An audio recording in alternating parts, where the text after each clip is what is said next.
no script, no mercy. So yeah, fuck anything else. There's no intro this week. There's no nothing. Whatever comes up, comes up. But good evening, by the way. I will say that. And happy Easter. Yeah, happy Easter. But we will start things off with a rant, regardless of what comes next. So we've just been to see Judas Priest at Wembley Arena, which we'll talk about in more detail probably next week or whenever when we get to the end of the month. But spoiler alert, they were fucking awesome. But gonna have a bit of a gripe about Wembley Arena because for a start, we'll start with the bar prices because we have to. Every time we go to one of these big sheds, it seems to go up another level. Now, last night we got in there and the big queues for the bars as well. Don't get me wrong, there's a lot of people queuing. £8.95 for a pint. £8.95 for a pint. I saw someone post on Facebook earlier as well. What type of beer was it? That's Coors, cheap shit lager. Just, just overly fizzy, just absolute fucking dog shit. So, for argument's sake, £9 a pint. I saw someone post on Facebook earlier, 22 quid for a pint of Doom Bar and a JD and Coke. Now, I understand that we're a captive audience in these places, but fucking come on. It's getting beyond the joke now. It is not on. How can they justify charging £9 for a pint of shit lager? It is just fucking out of order. And the venue itself is fucking awful. I haven't been there for a long time. Forgot how awful it is. It's cramped. It's poorly organised. It's just a horrible, horrible place. At least when you go to the O2, it's all nice and shining, and you've got loads of bars around, and there's a bit of an atmosphere, and it all, you got all that jazz. But Wembley Arena needs to be knocked down. Yeah, they knocked the wrong arena down, didn't they? They knocked Stockland's arena down. Yeah, should have knocked Wembley Arena down. All that money and all that redevelopment that's gone on around Wembley. I mean, from what it was like when we were first going there 20 odd years ago, when it looked like a war zone.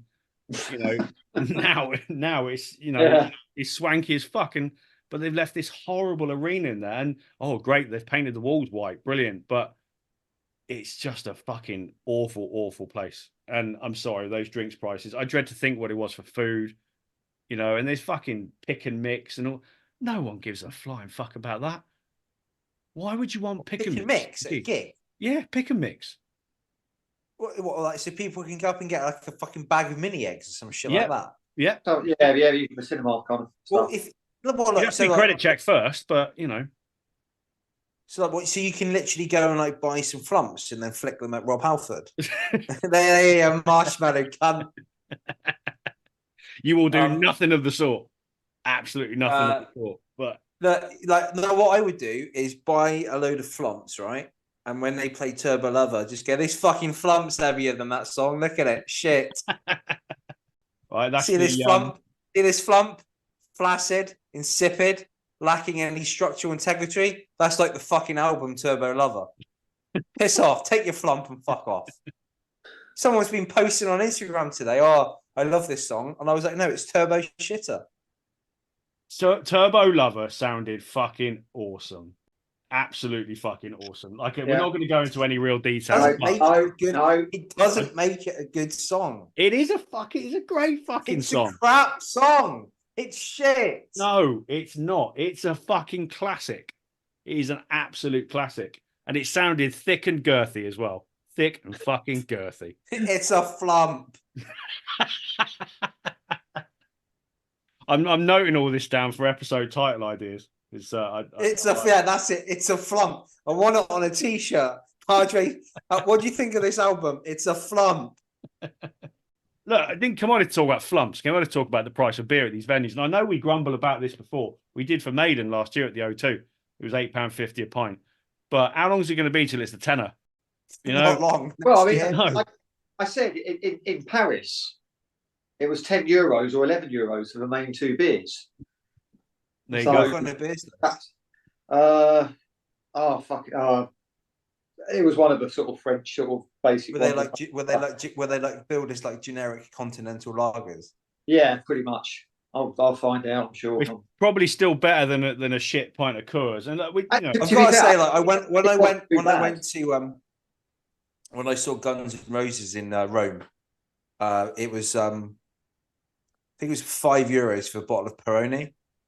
And a bottle of Peroni is usually about €1, €2 max, even in the expensive places, like outside, like, you know, get a cafe or whatever. So €5 for a cold beer is not too bad. So that's about £4. That's It's a not bargain. the best lager, but yeah, but that's a bargain in comparison. You know, I mean, we went to Box Park as well because that's what you do. Managed to get them to put some decent music on the TV. I don't know if it was me they listened to or what, but it did. So I had a bit of that. But like between 5 and 8 in Box Park is happy hour. So it's all 2-for-1 drinks. Again, it's just shit lager, but it's still, you know, at least it's reasonable. I think. Did you actually have a lager? Did you have a beer there? Did you actually pay that for a lager? One. Well, just don't pay for it then. But this is the thing. This is the thing. Yeah. People will need to vote with their feet. If people pay, like, I think the reason why, like, okay, for example, it's been a long time since I've been, but when we went to Wacken, how much was a lager then? Was it €5? You got the reusable cup. Yeah, I think it was about that. It might Something be like a bit less. And it was good quality beer. Yeah, it was decent beer. This is the salient point here is that most people in Europe refuse to pay money for something that is like pedestrian. Like, for example, you never see if you go to Venice, you never see an Italian sat down in Piazza San Marco drinking a cappuccino and paying €15 for the service charge or €25 because they know it's shit. They won't pay the money for it. And they wouldn't pay money for it even if it was good. British people are willing to pay for it for some reason. We're willing to tolerate this. We're willing to pay £10 for a tray of greasy, crappy chips and some one piece of badly cooked chicken. It's like, yeah, there's something about our. That is true. This is absolutely a thing. We're very deferential to the system. As much as people like to sort of say, "Oh, you know, we're not, we challenge all that." We shrug our shoulders. We just go, "Oh, fair enough. We'll just pay it." British people haven't risen up since the poll tax riots, really. And that was a, you know, yeah. So it's the thing is though, for a gig venue, by the time, especially with heavy metal, because chances are there's a lot of people that are on the piss beforehand. By the time you get to a venue, you're sort of halfway there, and you think, yeah, fuck it, couple more drinks, and people aren't thinking about the price; they're just buying it and they're drinking. So it's almost like brainwashing. That's it. You know, they know that's what's going to happen. They know that people are going to buy beers because fuck it, I want a beer. I need something to hold on to whilst I'm watching the band or laughing at the band, and nothing changes. I see it. That's capitalism. Yeah, the thing I find most annoying about this whole situation is it's not the beer, it's the food. Like, for example, if you go to a festival, even if it's a one-day festival, you can't go for 2 or 3 days or a whole day without eating. No, right? You know, you can pass on a beer. You're not gonna keel over, but you've got to eat. And you know, I remember Ozfest 28, my first ever gig, and I'm like, you know, my mom and dad had been giving me like £7. That's to get yourself something for dinner or something. And I'm walking around going, I can't find anything under £7.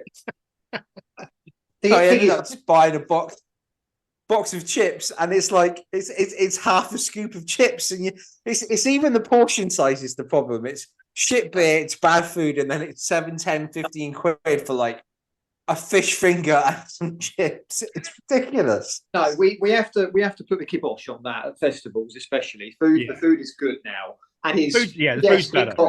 It costs money, but it's the right balance at this point. You know, it's at least acceptable. Yeah. I'm happy to pay £10 for the stuff you get at festivals now. It's okay, that's at Bloodstock, yes. Yeah.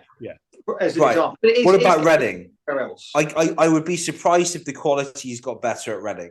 At the bigger festivals, it may be different, but you go back to the days we were going to Reading in the late 90s and early 2000s. Do you remember the pie and mash van that was just inside the arena? Yeah. It was like £3 for pie and mash and fucking gravy. The works. It was the absolute bollocks. You know, and that kept you going. There's a food culture in this country now. You go on Instagram, foodies, this and nutrition and all that. It's much more than it was 25 You years cannot ago. say that there is a food culture in the UK when There is, but Iceland. There is. No, there is. Iceland did this. Yeah, look, Only if you're rich. Only No, if you're rich. no. That's not what he's talking about. That's not what he's talking about. Right, You just because you lived in Italy for a few years doesn't make you the fucking guru of food culture. It's a different thing. We have to recognise it's the other 5 countries I lived in. Pretentious cunt. We have to recognise the fact, and this is true. Teenagers now, young 20-somethings, whatever, what's it, Gen Z these days? I don't know, Gen Z. Yeah, they are not drinking. They do not drink alcohol like we did. They do not smoke like our parents did. They don't even really do drugs. They have their other own things going on. They like their food. That's what they do. That's their culture now. Going to food places and socialising that way. Not going out on late night benders. So it is much more of a thing now, to be fair. It is, and that's what he's talking about by food culture. That's what it's all about. It's not about the fact that, you know, you got all this wonderful food. Yeah, we get it. British food can be dull. That's fair enough, but British food can also be great. But it's a different thing now. The way people enjoy their food, you know, it is all over social media. It's such a massive thing now.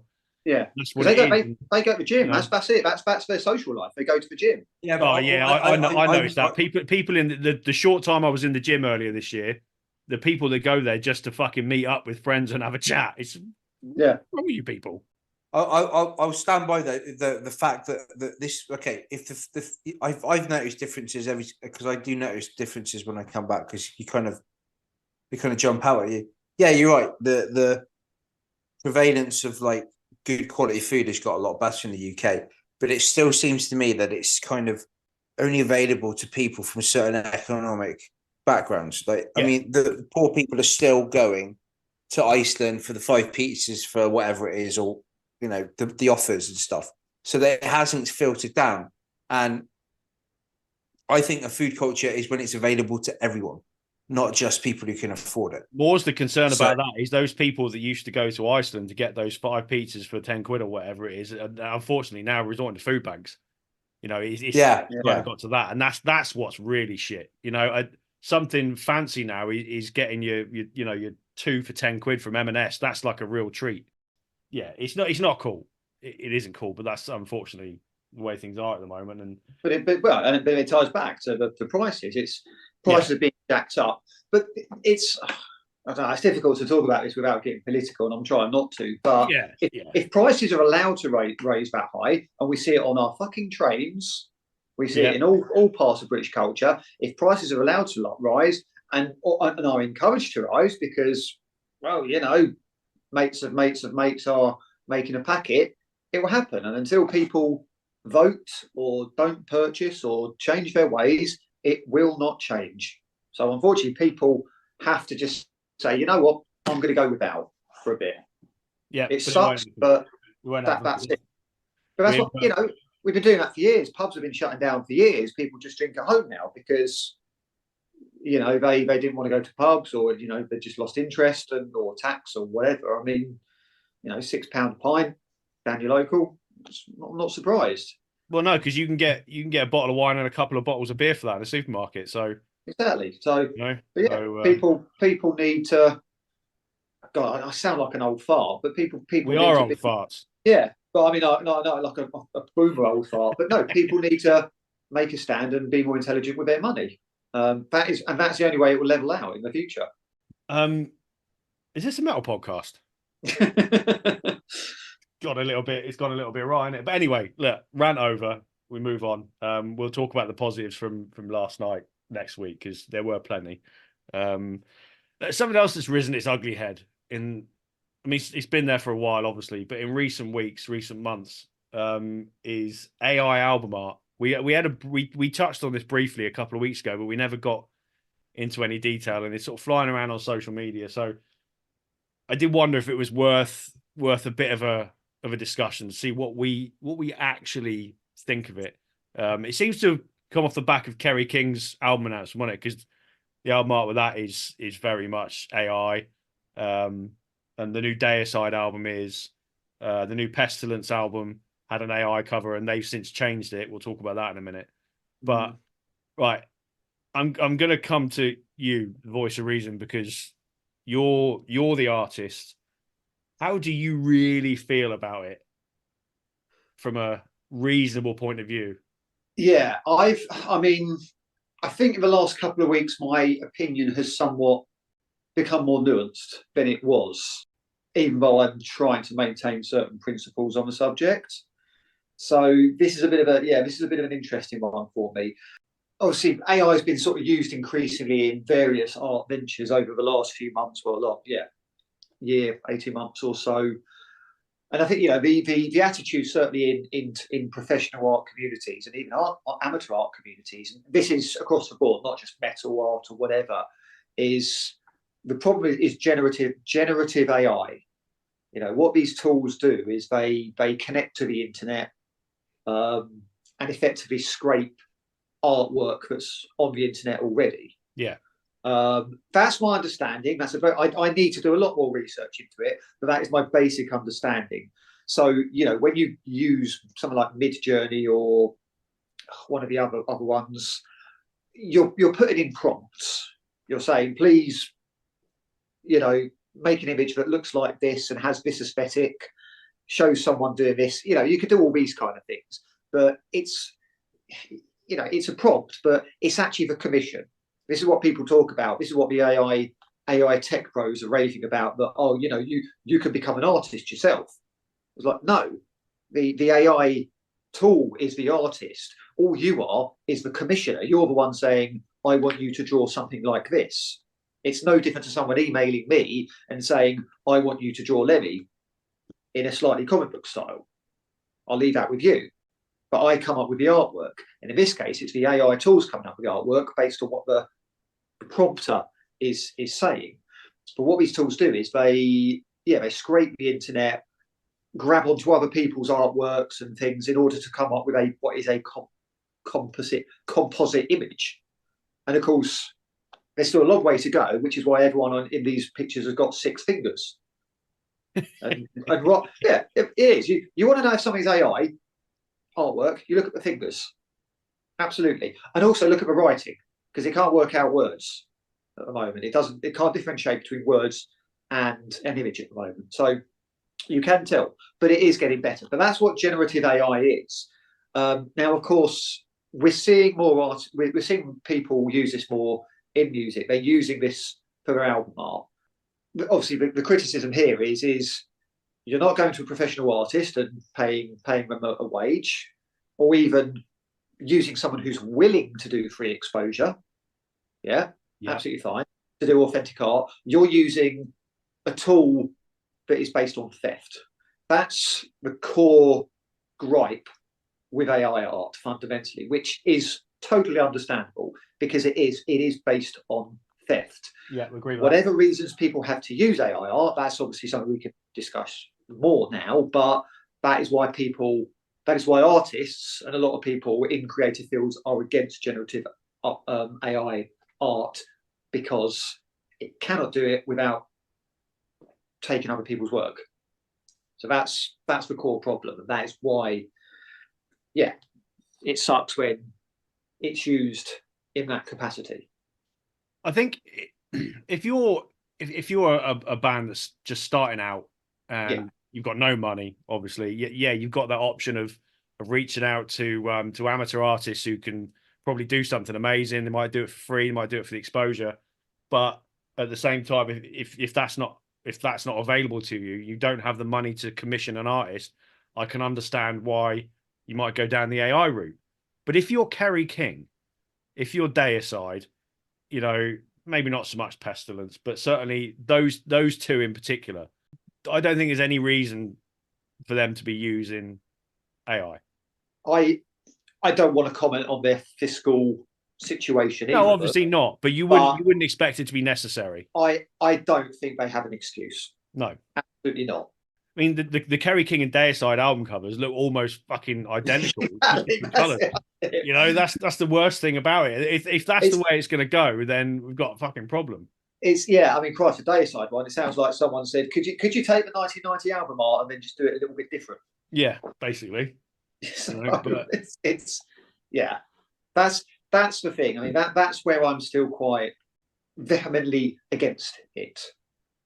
So that's the problem. But I have adjusted my opinion on the subject a bit, just by speaking to some people online and just trying to listen and learn, because you've got to you've got to learn and shift accordingly. And what's kind of done it was the what happened with Unleash the Archers recently. Now that, sorry. I think we do. I remember you briefly bringing this up before, but Yeah. go on, elaborate. Okay, so Unleash the Archers, new album's coming out in a couple of months, and they released their first single, and it is about AI. Okay, fair enough. Yeah, it's about AI. And they released their first album, they released their first video, which looked like AI, which it was. And obviously they mentioned in the press release that they've used AI within the lyrics. And of course, this has set a lot of people off. Like, what the hell? Hang on a minute. What the fuck are you doing? So they explain what they've done in this instance. And Britney says that for I think a couple of songs, she's used ChatGPT for some of the lyrics, just to see what it come up with. She was using their own band as a prompt within what they're doing, but they were trying to, it's all very meta, all very clever. So there's that. Now ChatGPT, I still don't quite understand it, but it's not like an art tool. It's for me, it sounds like a very, very elaborate form of predictor text. It is essentially the company I work for use it for communication, and that's basically what it is. Exactly. Very clever predictive text. Exactly. We've all been using predictive text for donkey's years. So you know what? For that, I wouldn't. No, I think that's a little bit simplistic. It is, but that is what it is in a nutshell. It's a lot more complicated, obviously, but that is what it is in a nutshell. It's not the same as an art scraping tool. No, but it feeds back off what you say to it and responds what it thinks. So it's essentially the same principle. But with ChatGPT, if you've got 5,000 people asking it to do the same thing and it comes up with 2,500 variations on that, then what it will do is the next time it's asked to do something along the same lines, it will use what it's already created to teach itself to do it better. Yeah, it learns. It continuously learns. Yeah. Which is why ChatGPT is so difficult to spot sometimes in academic work. But if you're running it through something like there's a piece of software you can use called Turnitin. And what it will do is it will scan through a piece of work, and it will flag something that's been plagiarized, because it will so literally what you'll do is let's say you have a paragraph and you've got an in-text citation, and it will come up with red lines underneath it, and there will be a flag, and you click on it and it will tell you where that piece of text has come from, which peer-reviewed journal, which article, which book, if someone's copied, right? Yeah. Now, if they have used the correct in-text citation and they've got Tregenza 2019, at the end of it, fair enough. Then the students used it correctly. It's not a case of plagiarism. In a lot of cases, it's not a case of plagiarism at all. It's just the students just can't reference for shit. So you teach them how to use proper referencing stuff like Harvard APA. But the thing with ChatGPT is that it won't put in-text citations in. As far as I know, I haven't seen it come up with any. But what people can do is they can use it. They can use it as basically like a template. So it will come up with a 2,000-word essay on the effects of hyperinflation on the collapse of the Weimar government, for example. Let's say it's a history, because I used to teach history, right? And then the students can then go in and put their own, just dump some citations in, and there you go. You've done your essay. You've saved yourself a week's worth of work or something.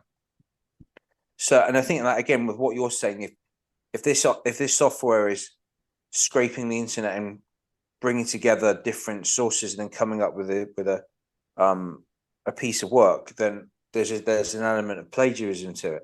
But then could you not make the argument that in itself is a new piece of artwork, even though it's composited from Well, different that's pieces. a whole different conversation, and of course, there's discussions about copyright in various countries when it comes to AI art, and we ain't going to get that resolved anytime soon.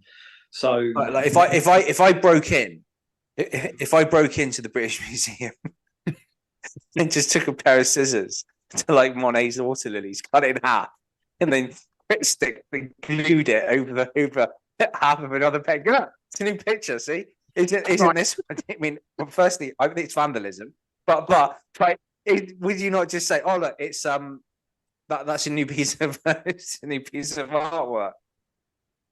It's like, how many times did you do something at school where you had to make a picture by cutting out pictures from the newspaper, sticking them on a piece of paper? It's the same fucking thing.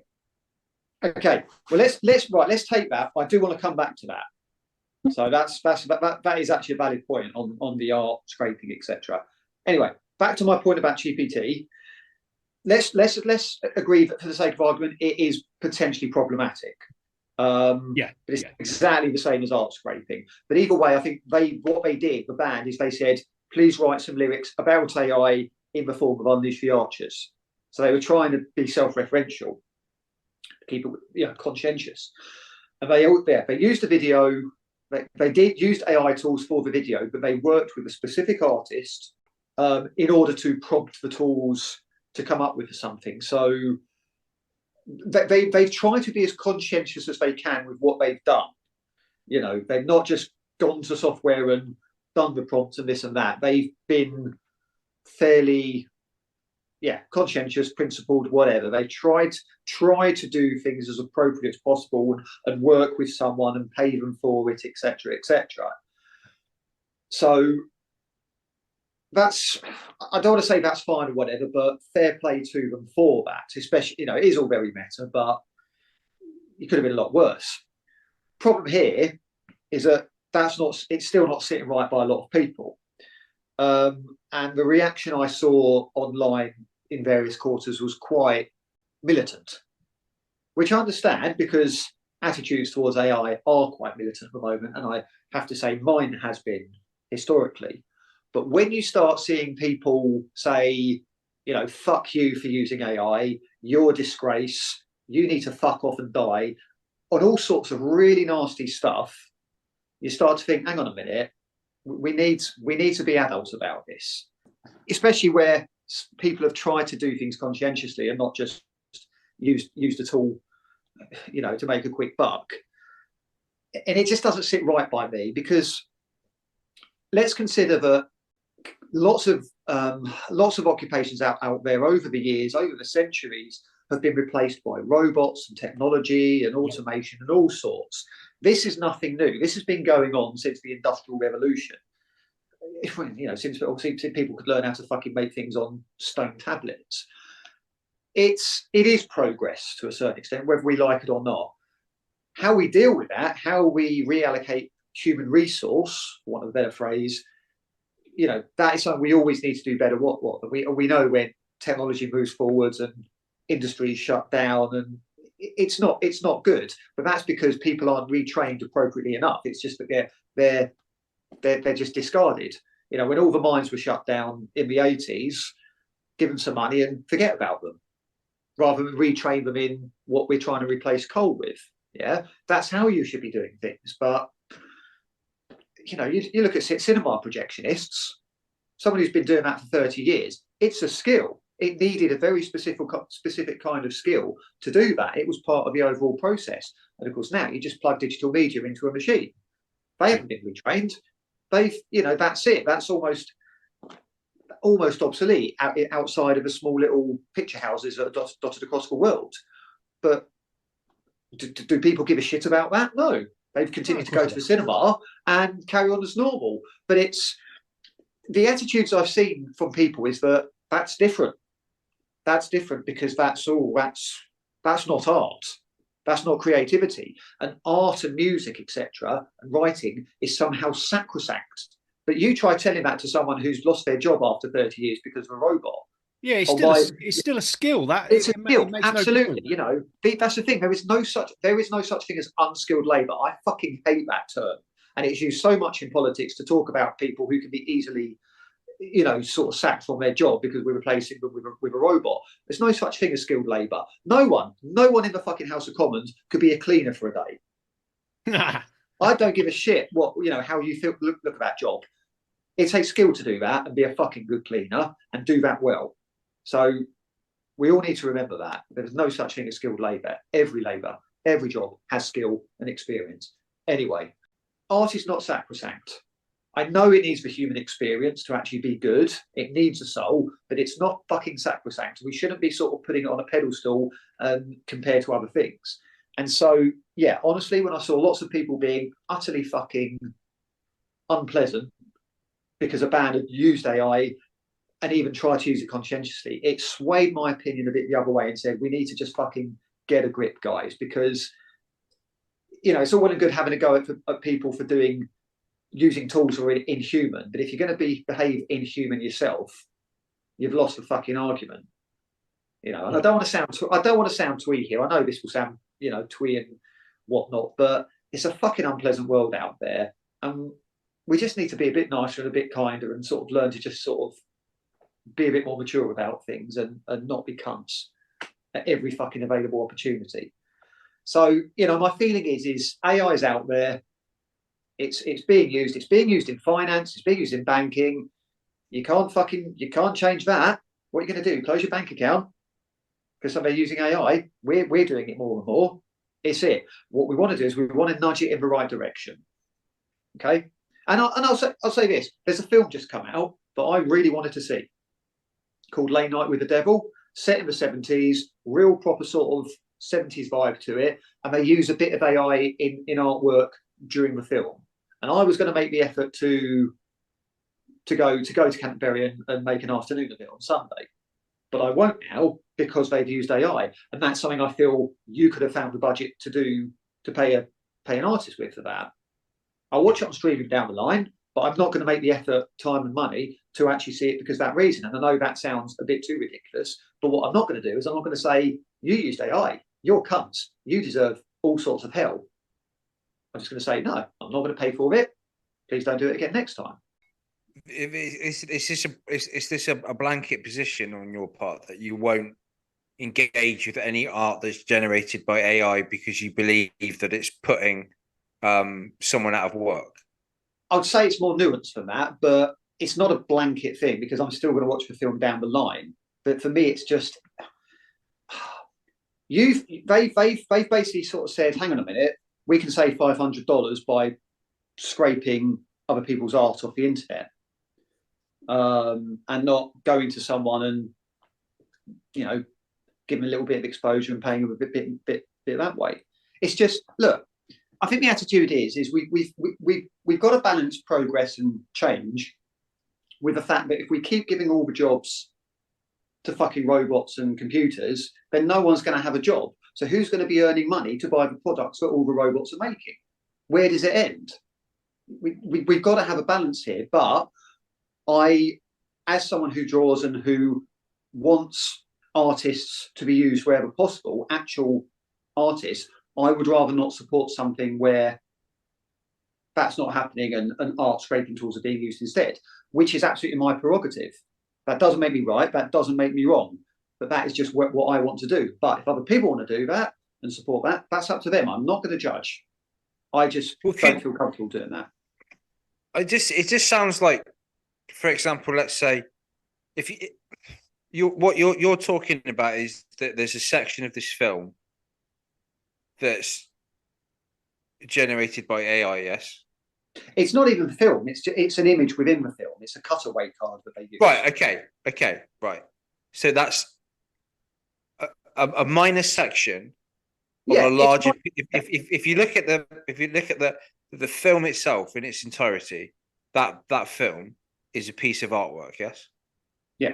It's the product of someone's creativity. Yeah, directing, absolutely. Yeah, and lots of people have worked on it: sound, production, editing, all that kind of stuff, acting. Yeah. Yeah. Right. So that's like, for me, that's like saying, right. So if you look at the Mona Lisa, there's 99 different types of paint, but I don't like those 2 types of paint you've used, so I'm never going to go and look at it. I think you're losing sight of the forest for the trees. I thoroughly disagree. You're talking about I don't know, one I don't know picture. about that. I don't know about that. I'm going to say One section in a larger piece of artwork, and if I don't see how that diminishes the larger piece of artwork, if you look at the director, the actor, and the people that work on that film as the artists, then by saying that you don't agree with them using AI in part of that, I think I don't see how that detracts from the overall artistic merit of the whole product.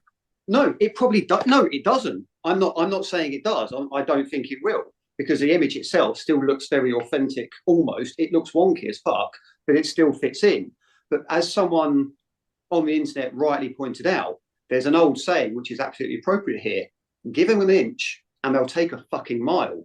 And what you've got to do is you've got to nip this kind of thing in the bud early. You cannot give them. How do you nip it in the bud? What is it you're expecting?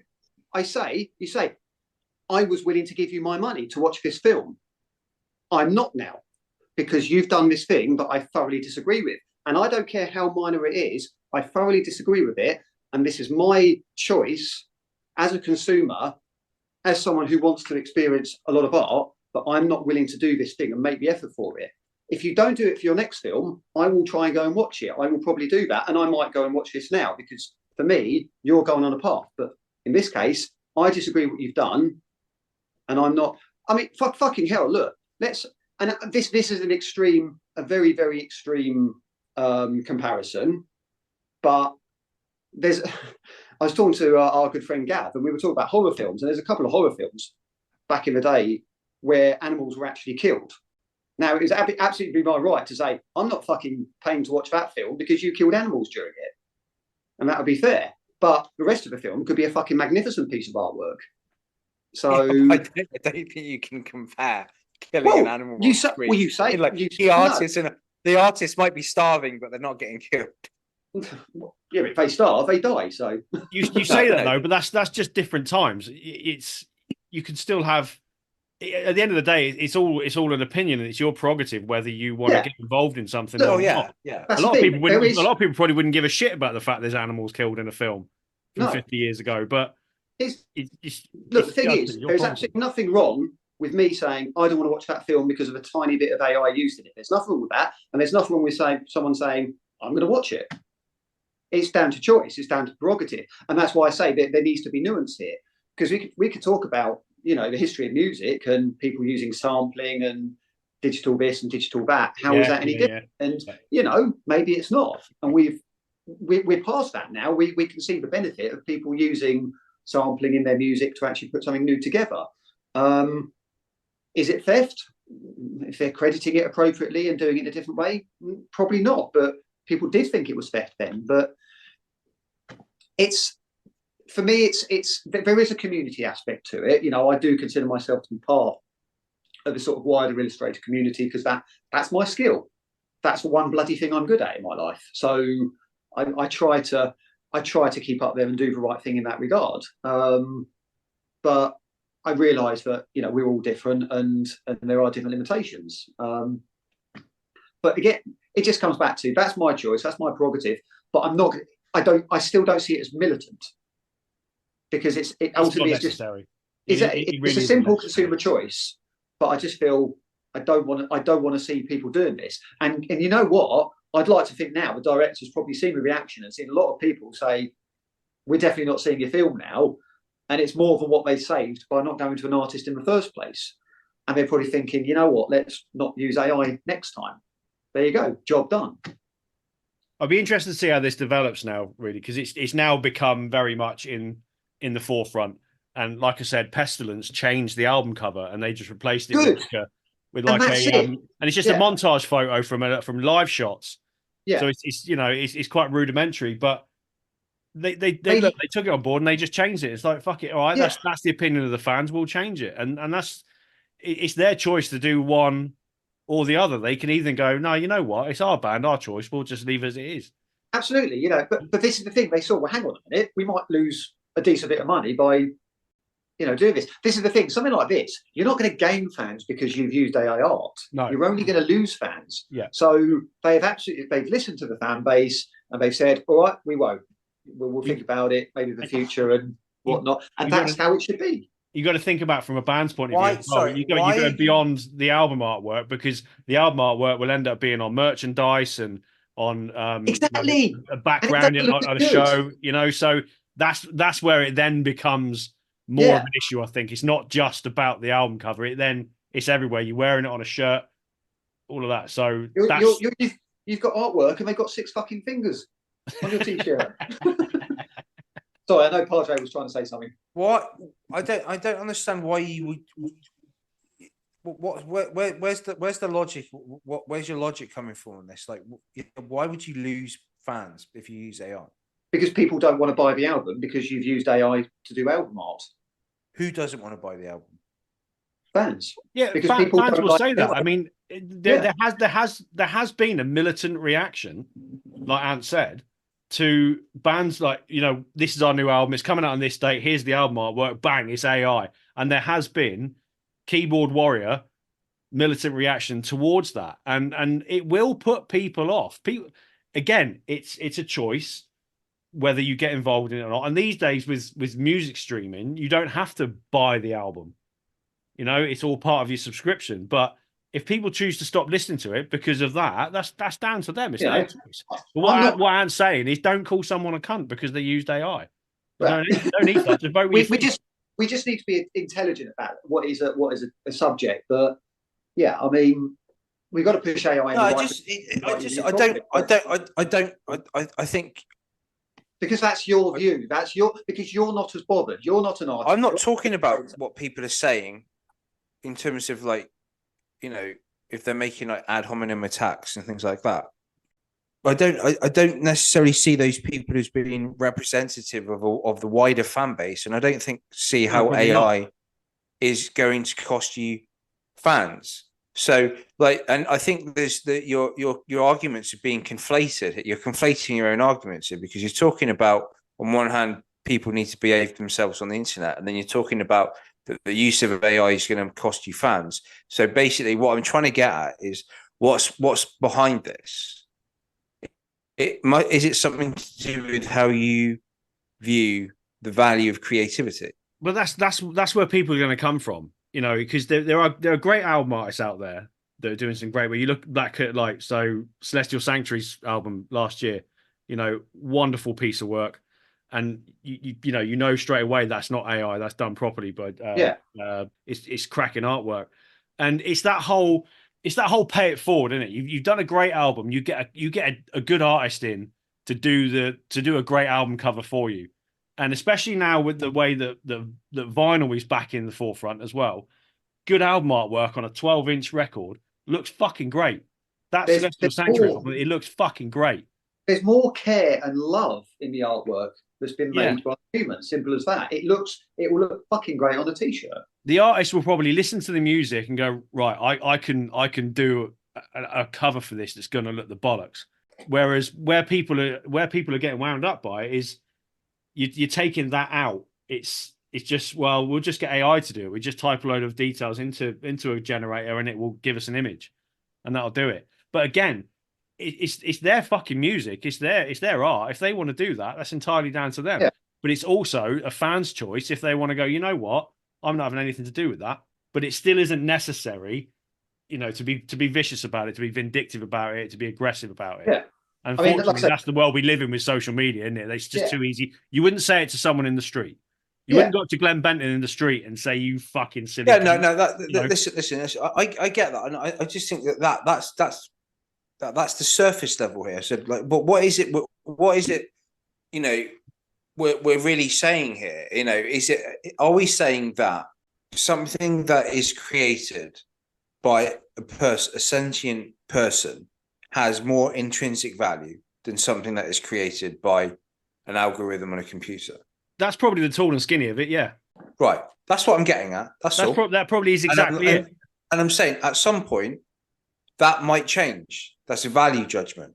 Yeah. I think this has more merit than this, because this is the product of someone's creative vision, or, as Anthony keeps saying, like their labor, because he seems to be coming at it from it's a It's a product of their labour or their skill. It is both. It is. This is the thing. This, because again, as an artist, one of the things that really winds me up is when people say, "Oh, you've got God-given talent." I haven't. I fucking worked to be good at what I have over 40 years. No, I agree. Yeah, I agree. labour And is a the factor. there's I mean, look, listen, I can't draw for shit, and I don't think if I spent hours practicing, I'd still be any good. I just can't draw. But then I think that kind of like the 10,000 hour rule is applicable. Okay, so like you do something for 10,000 hours, you're going to be an expert level. It could be anything. Football, it could be sport, could be juggling, your job. Okay, so for example, like if you look at most like teacher training or development programs, when you've done about 10,000 hours of teaching, you'd be considered to be an expert practitioner. And like the idea as well, like the reason the Beatles went to Hamburg to play for those years was they just played live every single night. So like you hone your craft. So yeah, no, I agree with that. I just think it's interesting that what the value judgment here is. That is it just as simple as I view this as having more merit than that. That's that, and like is that what these people are really reacting to? I think so. Like what's the underneath the underlying principle? And it's the whole you're taking a living away from a genuine artist. There's a bit of that in there as well. There is that, and as much as we can say, well, no one's owed a living. No, you'd also say, yeah, but on the other hand, if no one has a living, then the whole system collapses. So we've got to try to maintain that. Well, I mean, look, we've had email for 25. We've had how long have we had email now? 20, 25, 35 years. Yeah, 30 really? years. Yeah. Yeah. So there's postman. So post office is still going. Post office hasn't collapsed. Yeah, but it hasn't collapsed. It's fucking useless. But that's a whole different conversation, isn't it? I mean, let's not talk about the post office. Christ almighty. Yeah, I reckon the only mail I get these days really is records. So I get very little else.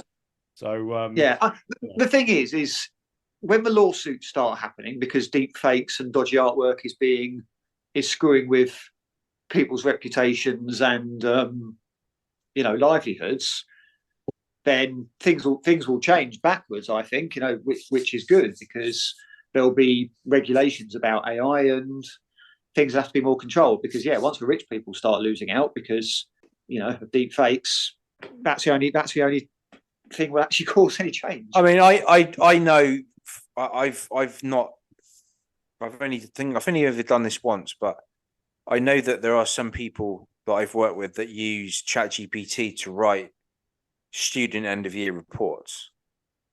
So like you can type into ChatGPT, write me a report about Rachel, describing that she's good at this, but she needs to improve on this, and it will come up with like a 400 word, 250 word comment that you can then just cut and paste into your report. And at first I was like, no, that's not right.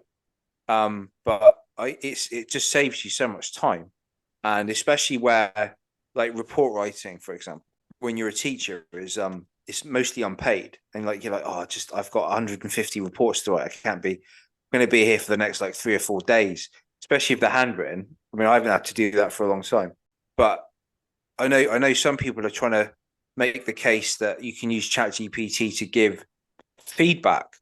So, for example, you write a 250 word comment on the fact that this student needs to improve their use of punctuation marks or whatever it is. Yeah.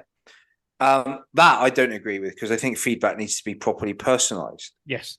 And ChatGPT doesn't do that. No matter how many things you put into the instructions, it's still going to be this slightly derivative.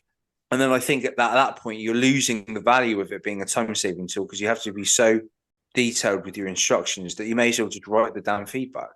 I also know, again, like what you were saying earlier about skill and things like that, people use ChatGPT to actually write lesson plans, and you're just like, I've made the point, what the hell does ChatGPT know about your specific group of 18 students? How can it possibly know the nuances of each individual student in that class. How's it going to differentiate materials, things like that. And people just get away with it because it sounds good. It's got loads of like buzzwords in it and key terms, but it doesn't. When you actually scratch beneath the surface, it's a shit lesson plan.